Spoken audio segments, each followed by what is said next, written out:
6 मार्च का MP board में संस्कृत का पेपर है। तो संस्कृत के पेपर में बच्चों को दिक्कत आती है क्योंकि संस्कृत थोड़ा कठिन लगता है, लेकिन कठिन है नहीं। संस्कृत में कठिन कुछ भी नहीं है अगर थोड़ा भी पढ़ लो तो, और कुछ भी मत पढ़ो फिर भी तुम आसानी से पास हो जाओगे, आसानी से बिल्कुल बिना पढ़े भी। कैसे, क्या करना पड़ेगा, पेपर में क्या लिखेंगे, तो वो तुम इसी चैनल पे मैंने अभी वीडियो डाला है कि बिना पढ़े पास कैसे हो संस्कृत में, तो उसको जाके देख लो। बिना पढ़े भी तुम्हारा काम हो जाएगा। और कुछ ज़्यादा अंक लाना चाहते हो, अच्छे अंक लाना चाहते हो, तो मैं प्रत्येक सब्जेक्ट के 2 मॉडल पेपर डालता हूँ जो कि हमारे एमपी बोर्ड से यानी कि गवर्नमेंट प्रोवाइड करवाती है। तो वो भी कर सकते हो तुम जाके। अगर तुमने ये 2 मॉडल पेपर कर लिए तो इसमें से तुम्हारा बहुत पेपर बन जाएगा, क्योंकि हर एक 2 पेपर हो चुके हैं हमारे इंग्लिश और हिंदी का, उनमें भी बहुत आया था। जो मैंने डाला था उसी में से आया था।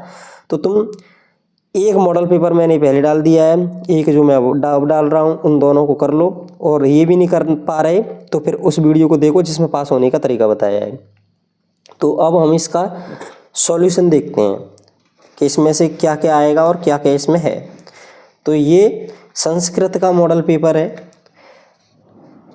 रामस्य इत्स्मन् पदे विभक्ति अस्ति। रामस्य में कौन से विभक्ति है? षष्ठी।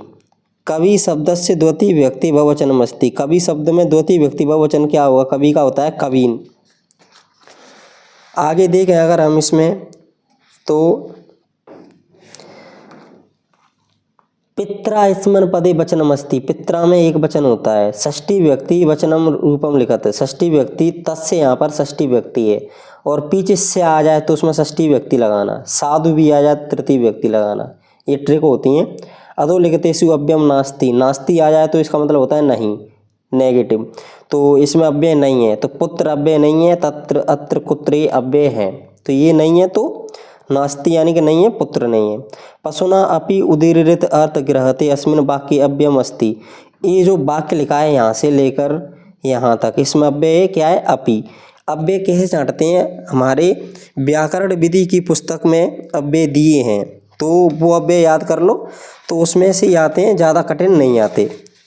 तो जो तुम्हें अव्यय याद होंगे तो आसानी से छांट पाओगे कि ये अव्यय है ये नहीं है। नेश्याम में धातु होती है नी। घिनंती में अंति, अंते और अंतु ये आ जाए पीछे तो बहुवचन होता है। वर्धताम, वर्धताम में प्रथम पुरुष है। आनी आ गया पीछे तो लोट लकार है। अधिकार, अधिकार में अधि उपसर्ग है, ये तो सरल ही है। समधनु कृत होगा समकृत। गम धन, गम का लट धातु और लकार यानी कि लट लकार, गम धातु का लट लकार में एक वचन होगा गमस्यति। खग गगने उत्पत्ति, इसमें बाकी उपसर्ग अस्ति। उपसर्ग देखो, खग में तो कोई उपसर्ग नहीं है, गगन में कोई उपसर्ग नहीं है, तो उत्पत्ति में क्या है? उत उपसर्ग है। अब आते हैं हमारे आम न।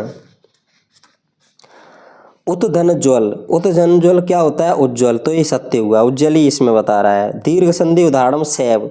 सैव दीर्घ का कैसे भी नहीं हो सकता, होगा तो वृद्धि का हो सकता है, इसलिए असत्य हुआ ये। प्रत्येक इतस्य संधि विच्छेद प्रतिधन एक, सही है। प्रत्येक का संधि विच्छेद होता है प्रतिधन एक। शिवो बंध अस्मिन् पदे हल संधि अस्ति। हल यानी स्वर, तो शिवो बंध में स्वर संधि यानी हल संधि ही है। बहुब्रीहि समास उदाहरणम दिगंबर। हाँ, दिगंबर बहुब्रीहि समास का उदाहरण है, तो ये सत्य हुआ। अनुरूपम पदस्य समास विग्रह रूपस्य योग्यम भवति। हाँ, अनुरूप का समास विग्रह होता है रूपस्य योग्यम। ये इन्वर्टेड कॉमा बंद भी है। महान चासो देव, इस पदे समासिक पदम महादेव न, ये गलत हुआ। दिगु समास उदाहरण अष्टाध्यायी, जिसमें अष्ट सप्त संख्या आ जाती है वो दिगु समास होता है, दशानन को छोड़कर। और भी होते हैं। युग्न मेल, सलिलम का पर्यायवाची होता है तुम्हारा जलम, सलिलम का जलम। समरूपम का विशेष पद होता है तुम्हारा आर्द्रता, समरूपम का आर्द्रता। वृषभम का विशेषण पद होता है तुम्हारा, वृषभम का होगा दुर्बलम। शीघ्रम का होगा तुम्हारा शीघ्रम, शीघ्रम का क्या होगा? द्रुतम यानी कि देर से।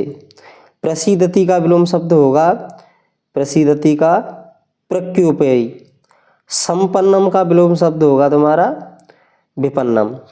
तो ये सही जोड़ी हुई। सही जोड़ी के बाद आते हैं हमारे एक वाक्य। एक वाक्य में तुम ध्यान से देखोगे तो इसमें हमारे प्रश्न ज़्यादा आए। कह पिपासति म्रियते चातकः कीदृशा प्राणी भूकंपे न्यन्ते विवशाः प्राणोवपि कह रक्षणी सदाचार काकचेष्टा विद्यार्थी कीदृशा छात्र मन्यते आदर्श। धर्म धन एक यानी कि ठक में होता है एक प्रत्यय तो धार्मिक हो गया। आदाय में ल्य प्रत्यय होता है। सत्र प्रत्यय इसमें गम धातु जोड़े हैं तो सत्र की पहचान होती है न, तो पीछे न जुड़ जाएगा गमन। पठ तुम गच्छामि इसमें तुमुन प्रत्यय कस्मिन पदे अस्ति तो तुम पीछे तुम आ गया तो उसमें तुमुन प्रत्यय होता है तो इसमें पठ तुम आ गया। ये प्रश्न उत्तर तुम इसमें से स्क्रीनशॉट ले लो और अपनी फेयर या नोट्स में टिक करो और वहाँ से पढ़ो या फिर कहीं से भी गूगल कर लेना। मैं भी बता सकता हूँ यहाँ अस्माकम पर्यावरण किम किम दुष्टम लोकी महत्व भयात का हम उच्चते। सरल क्वेश्चन है, पहले इनका स्क्रीनशॉट मारो और याद करो। इसमें से बाहर नहीं जाएगा। ज़्यादा से ज़्यादा कर सकते हो तो एक और सेट कर लेना, वैसे तो इसी से काम हो जाएगा। उसमें भी यही है लगभग देखो और उनके चक्कर में मत पड़ना। पेपर लीक ऐसा कुछ होता ही नहीं है। इसके भी तुम स्क्रीनशॉट लो, इसका भी ये भी करना है। और क्वेश्चन 17 ये रहा। आगे के प्रश्न इसमें गद्यांश है, इसमें ये अथवा का गद्यांश ये है और आगे के तुम ये देख सकते हो ये यहाँ पर पद्यांश है। एक हमारा नाट्यांश भी आता है। नाट्यांश यानी कि नाटक, ये रहा नाट्यांश, देखो लिखा भी है नाट्यांश। अथवा का नाट्यांश कौवे वाले पाठ से। एक अपठित आती है 4 अंक की। और ये रहे हमारे निबंध और एप्लीकेशन यानी आवेदन पत्र कर लेना अवकाश के लिए। प्रार्थना पत्र आवेदन पत्र एक ही बात है।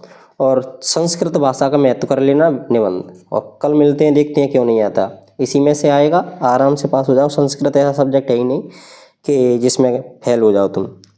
यही कर लेना बस।